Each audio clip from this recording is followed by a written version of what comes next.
누구보다 열심히 살았는데 통장을 보면 숫자는 늘지 않아서 지치고 힘이 빠지게 돼. 항상 제자리인 이유는 뭘까? 그 이유를 한번 알아보자. 첫 번째, 열심히 일하는데도 돈이 안 모이는 이유는 방향 때문이다. 많은 사람들이 정말 성실하게 일해. 아침 일찍 출근하고 야근도 하고 주말에도 일을 가져가. 그런데도 통장 잔고는 늘 비슷하거나 오히려 줄어드는 경우가 많지. 왜 그럴까? 그건 노력의 방향이 소득을 늘리는 방향이 아니라 소비를 유지하는 방향으로 가기 때문이야. 회사에서 더 열심히 일할수록 우리는 종종 보상 심리를 느껴. 이 정도는 써도 되잖아. 이만큼 고생했는데 나 자신에게 선물해야지. 그런데 그 소비가 쌓이면 결국 남는 건 추억이 아니라 청구서야. 열심히 일하는 게 문제는 아니야. 다만 열심히 번 돈이 흘러가는 방향을 관리하지 않는 게 문제지. 두 번째, 돈이 없는 이유는 노동소득만으로는 한계가 있기 때문. 우리 대부분은 일하면 돈이 들어온다는 구조에 익숙해. 즉, 시간을 돈과 맞바꾸는 구조야. 하지만 문제는 시간이 유한하다는 거야. 아무리 열심히 일해도 하루는 24시간뿐이야. 그런데 부자들은 이 구조를 일찍 깨달아. 그래서 자기 시간 대신 자산이 일하게 만드는 구조를 만든다. 예를 들어, 회사원이 월급을 받는 동안 부자는 그 돈으로 주식, ETF, 부동산, 금, 채권, 비트코인 등에 투자해서 자산이 돈을 버는 구조를 만든다. 노동으로 번 돈을 전부 소비했으면 그건 순간의 생존이지만 노동으로 번 돈의 일부를 자산에 넣으면 그건 미래의 자유를 사는 거야. 세 번째, 돈이 없는 이유는 돈의 흐름을 모니터링하지 않기 때문. 많은 사람들이 나는 돈을 모으기 힘들어라고 말하지만 실제로 자신의 지출 내역을 자세히 적어본 사람은 거의 없어. 가계부를 한 달만 써도 놀랄 거야. 내가 커피에 이렇게 많이 썼다고. 편의점에서 이 정도야? 작은 금액들이 모여 거대한 누수가 되어 있더라. 부자는 수입보다 지출을 더 꼼꼼히 본다. 얼마 버느냐보다 얼마 남기느냐가 진짜 부의 시작이거든. 단순해 보여도 월급의 50%를 자동이체로 투자. 소비는 카드 대신 현금처럼 느껴지는 체크카드 사용. 불필요한 구독 취소. 이 세 가지만 해도 1년 후 잔고는 확실히 달라질 거야. 네 번째, 돈이 없는 이유는 소비의 기준을 남에게 맞추기 때문. 이건 정말 많은 사람들이 빠지는 함정이야. 남들 다 가지고 있길래 요즘 유행이래서 주변에 다 있던데. 문제는 그 남들이 진짜 부자가 아닐 수도 있다는 거야. SNS에서 멋진 차, 비싼 시계, 해외여행을 올리는 사람들 중 실제로는 신용카드 할부로 버티는 사람도 많다. 진짜 부자는 SNS에 티를 내지 않아. 그들은 겉보다 속을 채우거든. 그들은 보이는 부보다 지속 가능한 부를 원해. 결국 중요한 건 남이 아닌 나의 기준이야. 소비의 기준을 행복이 아니라 비교에 두는 순간 우리는 영원히 돈이 부족한 삶을 살게 돼. 다섯 번째, 돈이 없는 이유는 미래보다 현재의 만족을 더 크게 보기 때문. 지금 즐기지도 못하면 언제 즐겨? 이 말 참 달콤하지.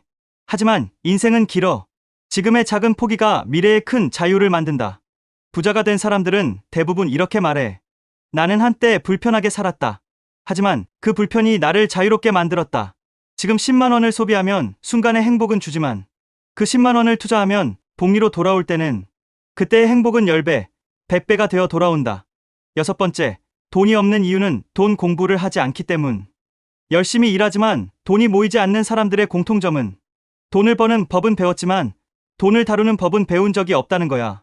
학교에서는 경제, 세금, 투자, 복리 같은 걸 제대로 안 가르쳐. 그래서 대부분은 돈이 들어오면 그저 써야 하는 것으로만 배워. 하지만 돈은 도구이자 언어야. 언어를 모르면 소통이 안 되듯 돈의 언어를 모르면 돈은 절대 우리를 따라오지 않아. 책, 유튜브, 블로그. 지금은 배울 수단이 너무 많아. 하루 10분이라도 돈 공부를 한다면 10년 후에 나의 재산은 완전히 달라질 거야. 일곱 번째, 돈이 없는 이유는 습관이 복리로 작용하지 않기 때문. 복리는 돈에만 적용되는 게 아니야. 습관도 복리가 작용해. 매일 1,000원 아끼는 습관, 매달 자동으로 투자하는 습관, 매년 목표를 점검하는 습관. 이런 사소한 루틴이 5년, 10년 쌓이면 돈을 잘 버는 사람과 늘 부족한 사람의 차이를 만든다. 오늘 하루 정도는 괜찮겠지라는 말이 쌓이면 그게 나의 재정 습관을 좀먹어. 돈은 근육과 같아서 사용하지 않으면 약해지고 훈련하면 강해져. 여덟 번째, 돈이 없는 이유는 자기 자신을 자산으로 보지 않기 때문. 이건 조금 철학적인 이야기야. 많은 사람들은 주식이나 부동산만 자산으로 생각하지만 사실 가장 큰 자산은 나 자신이야. 내가 가진 기술, 경험, 인맥, 사고방식. 이게 바로 나의 인적 자본이야. 지금 당장 투자할 돈이 없더라도 지식을 쌓고 새로운 기술을 배우고 부수입 구조를 만드는 것은 가장 확실한 무위험 자산 투자야. 회사에 의존하지 않고 내가 없어도 돈이 들어오는 구조를 만들려면 먼저 내가 없어도 가치가 돌아가는 시스템을 만들어야 해. 아홉 번째, 돈이 없는 이유는 돈의 목적이 불분명하기 때문. 왜 돈을 모으고 싶어? 이 질문에 대답하지 못한다면 그 사람은 대부분 돈을 모으지 못해. 돈은 목적이 아니라 수단이야. 목표가 있어야 돈이 움직여. 예를 들어 5년 뒤 내 집 마련, 10년 뒤 경제적 자유, 20년 뒤 은퇴 후 여행. 이렇게 명확한 목표가 있을 때 지금의 소비를 줄이는 게 힘들지 않아. 왜냐면 이건 내 미래를 사는 선택이라는 걸 아니까. 돈이 없는 사람일수록 목표가 흐릿해. 그래서 돈이 들어오면 방향 없이 흘러나가 버려. 열 번째, 돈이 없는 이유는 시간을 자산으로 보지 않기 때문.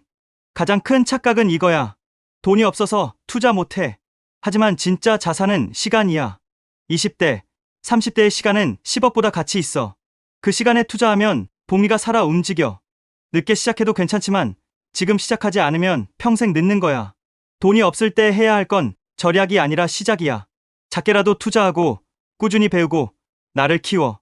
시간은 우리 편이지만 언제까지나 기다려주지는 않아. 마지막으로 열심히 일하는 건 멋진 일이야. 하지만 현명하게 일해야 자유로워질 수 있어. 열심히 일하는 건 누구나 할 수 있어. 하지만 생각하며 일하고 전략적으로 돈을 관리하는 사람만이 진짜 자유를 얻어. 결국 부자가 된다는 건 돈을 쫓지 않아도 되는 삶을 얻는 것. 그건 단순히 통장 숫자의 문제가 아니라 마음의 여유, 선택의 자유, 그리고 시간의 주인이 되는 일이야. 그러니까 지금부터는 단순히 열심히가 아니라 방향 있게, 의식적으로, 꾸준히 움직여보자. 그게 바로 돈이 모이고 인생이 달라지는 첫걸음이야.